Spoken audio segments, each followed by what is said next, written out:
Di tanah Jawa yang subur dan permai, dahulu kala berdiri sebuah kerajaan yang makmur bernama Medang Kamulan. Namun, kemakmuran itu perlahan sirna, berganti dengan ketakutan yang mencekam. Rakyat hidup dalam bayang-bayang kelam rajanya sendiri, Prabu Dewata Cengkar. Bukan sembarang raja, ia adalah seorang raksasa dengan kegemaran yang mengerikan, yaitu memakan daging manusia. Setiap hari, sang patih harus menyerahkan seorang rakyat sebagai santapan untuk memuaskan nafsu buas sang prabu. Tangisan dan duka menyelimuti setiap sudut kerajaan, tak ada yang berani melawan. Di tengah keputusasaan itu, datanglah seorang pemuda dari negeri seberang. Ia tampan, bijaksana, dan memiliki kesaktian yang luar biasa. Namanya Aji Saka.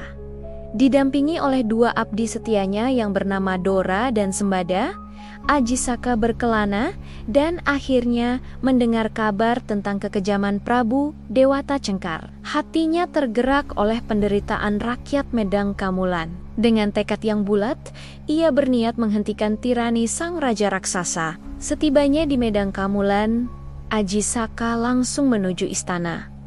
Di sana, ia berhadapan dengan sang prabu. Dengan berani, Aji Saka menawarkan dirinya untuk menjadi santapan berikutnya.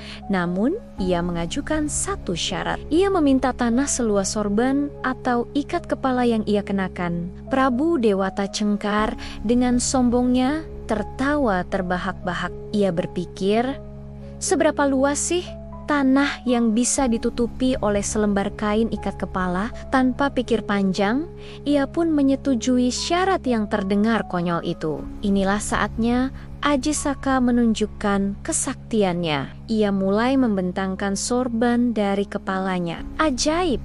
Sorban itu terus memanjang dan memanjang, seolah tak ada habisnya. Kain itu menutupi pekarangan istana, lalu alun-alun, lalu desa-desa, terus membentang hingga menutupi seluruh wilayah kerajaan Medang Kamulan.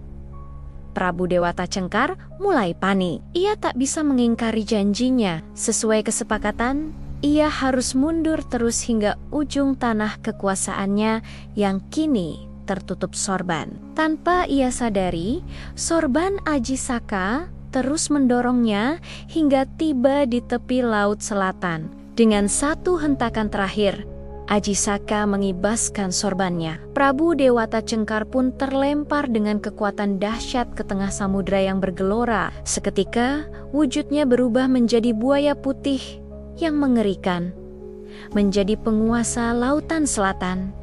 Rakyat Medang Kamulan bersorak-sorai. Akhirnya, mereka bebas dari cengkraman Raja Lalim itu. Sebagai tanda terima kasih, mereka menobatkan Aji Saka menjadi raja baru Medang Kamulan. Setelah menjadi raja, Aji Saka teringat akan sesuatu yang penting. Sebelum berangkat ke Medang Kamulan, ia menitipkan pusaka saktinya, sebilah keris, kepada abdi setianya, Sembada. Ia berpesan dengan sangat tegas, "Sembada, jaga keris pusaka ini. Jangan pernah serahkan kepada siapapun selain aku sendiri." Sembada yang sangat patuh memegang teguh amanat itu. Kini, Aji Saka memanggil abdinya yang satu lagi, Dora, untuk mengambil keris pusaka tersebut dari Sembada yang tinggal di Pulau Majeti. "Dora, pergilah ke Pulau Majeti, temui Sembada dan ambillah keris pusakaku," perintah Aji Saka.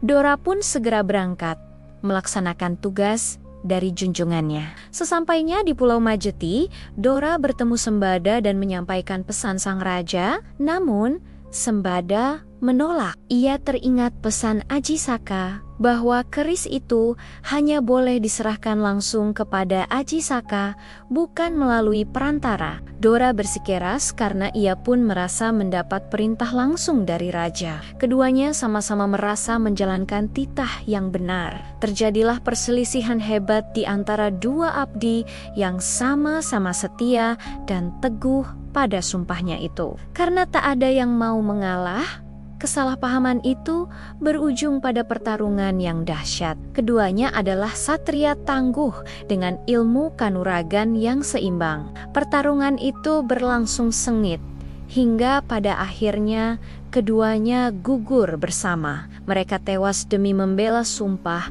dan kesetiaan mereka kepada Tuan yang sama, Aji Saka. Kabar duka itu akhirnya sampai ke telinga Aji Saka. Hatinya hancur berkeping-keping. Ia merasa sangat bersalah atas tragedi yang menimpa dua abdi terbaiknya. Kesetiaan mereka yang luar biasa namun berakhir tragis karena kesalahpahaman membuatnya merenung dalam-dalam untuk mengenang pengorbanan, kesetiaan, dan tragedi yang menimpa Dora dan Sembada. Aji Saka menciptakan sesuatu yang abadi. Ia menyusun barisan huruf yang kemudian dikenal sebagai aksara Jawa atau carakan. Setiap barisnya menceritakan kisah pilu itu. Hana cara K, yang berarti ada utusan. Data Sawala, yang berarti saling berselisih. PDHA ya-nya, yang berarti sama saktinya. Magabata Engga, yang berarti keduanya menjadi mayat. Begitulah, legenda Aji Saka tidak hanya mengisahkan kepahlawanan menumpas kejahatan, tapi juga melahirkan sebuah warisan budaya yang tak ternilai, yaitu aksara Jawa. Sebuah rangkaian huruf yang menyimpan cerita tentang kesetiaan, kesalahpahaman, dan pengorbanan yang abadi. Terima kasih sudah menyimak kisah ini. Jangan lupa untuk subscribe agar tidak ketinggalan cerita menarik lainnya dari kami. Sampai